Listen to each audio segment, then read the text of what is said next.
everyone. I am Mary Barbie Ronulo, and I'm here to present to you the continuation of the Code of Ethics, especially in the Article 7 and 8. Article 7. Schools officials and teachers and other personnel. Section 1. All school officials shall at all times show professional courtesy, helpfulness, and sympathy towards teachers and other personnel. Such practices being standards of effective school supervision, dignified administration, responsible leadership, and enlightened directions. In the section 1, it talks about the professional qualities and practices that a teacher should possess. This serves as a standard. These are the courtesy, helpfulness, and sympathy towards other teachers and other personnel. Section 2. School officials, teachers, and other school personnel shall consider it their cooperative responsibility to formulate policies or introduce important changes in the system at all levels. In Section 2, it talks about the school officials, teachers, and other schools personnel that should cooperate in formulating the policies in the school. Section 3. School officials shall encourage and attend the professional growth of all teachers under them, such as recommending them for promotion, giving them due recognition for meritorious performance, and allowing them to participate in conferences and training programs. In the Section 3, in the section 2 rather, it talks about the cooperation of the teacher. So in the section 3, it is just a continuation. The teacher should attend and is encouraged to participate in the professional growth of all the teachers, such as the conferences in training programs and etc.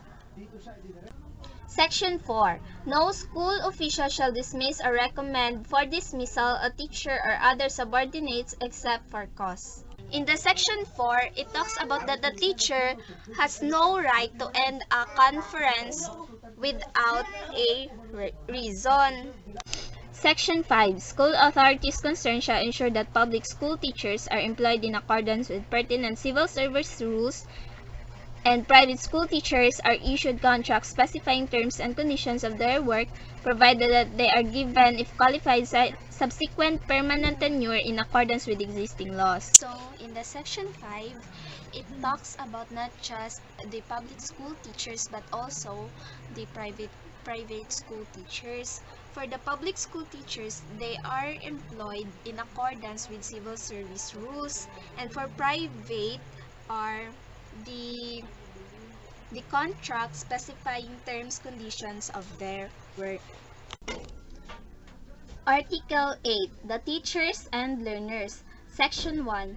A teacher has a right and duty to determine the academic marks and the promotion of learners in the subject or grades he handles, provided that such determination shall be in accordance with generally accepted procedures of evaluation and measurement.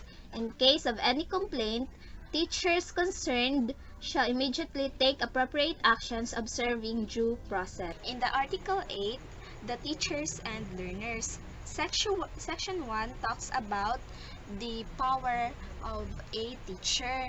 He has the authority to determine academic marks and promotion of learners in terms of their grades, and he or she has also the right to manipulate the grades, and if there is a complaint, he should give appropriate actions observing due process.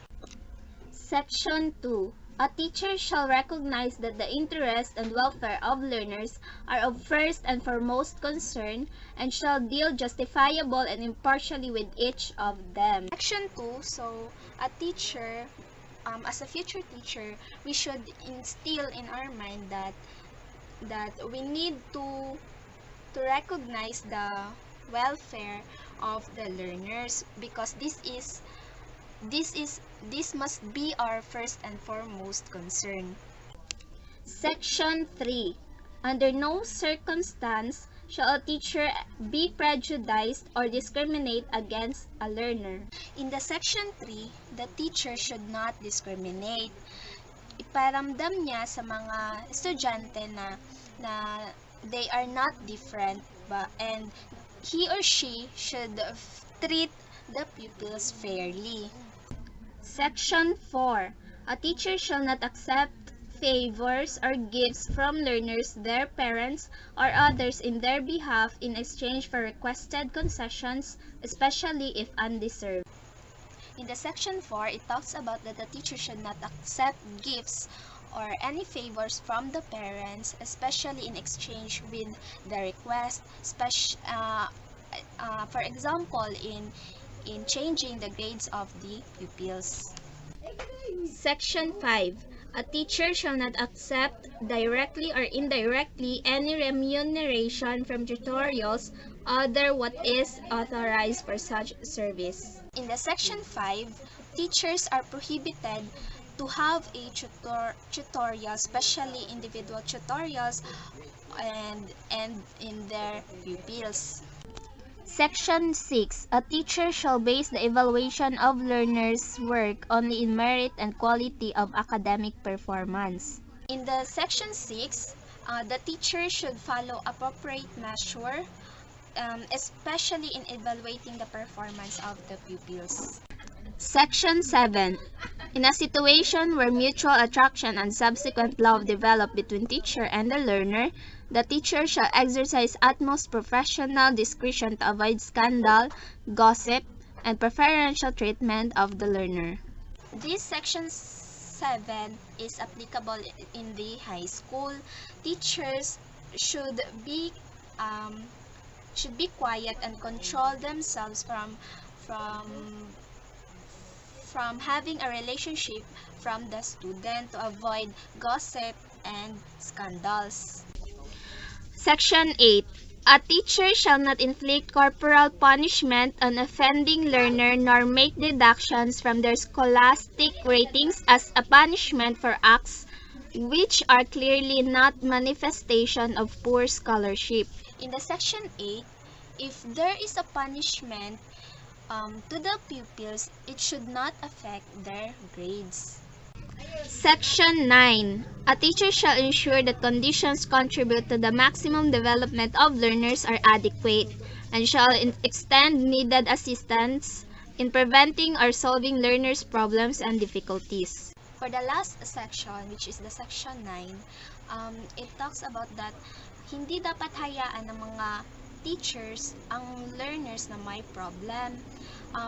If necessary, it is necessary to extend time in helping students' problem.